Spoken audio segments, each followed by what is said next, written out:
Hey guys, this is Samuel from Android Mastering, and today I tell you the 5 steps that I almost do in every mastering. So first of all, there's the DC offset, which basically equalizes both sides of the WAV file, and it's pretty simple to do. You can just do it inside your DAW, or you can use LinyQ Lowband, which is the plugin that I use for it. Just choose DC offset there as a preset and you're good to go.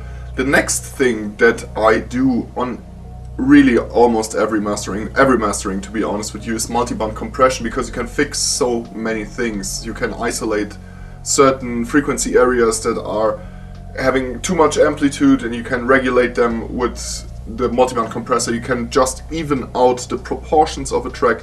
It also helps to get a more simplified look at the bands of the track, because it's like split up into 7 bands, 6 bands, depending on the multiband compressor, and you just see the levels, so you see where maybe there are some incoherences there. For example, very low lows and very high mids or something like that. You immediately see it there. General compression can be done by that, but also special things can be fixed with the multiband compressor. It's a very important tool. Then the next thing that almost all the time at least gets checked is basically stereo imaging. This is really important as well. It's, as I said, it's a thing that at least you will check it as a mastering engineer. What is happening there?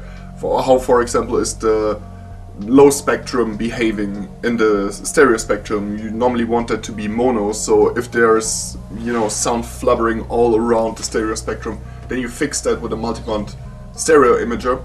And you can also widen certain spectrums of the sound, for example the higher frequencies. If it's all closed up and the sounds are not moving at all, you can widen the spectrum with an imager.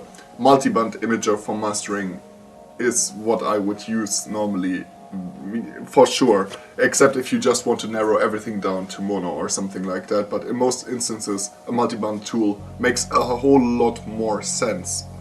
Then the next thing is, of course, exciting or saturation, however you want to call it. It's a form of, as I said, saturation or distortion, but on a very etherical, minimal level. So you're really just adding a little bit of saturation. Again, it should be a multiband tool, because you don't want to distort all the areas of the sound in the same way. Distortion sounds so harsh, so it's better to actually use the term saturation.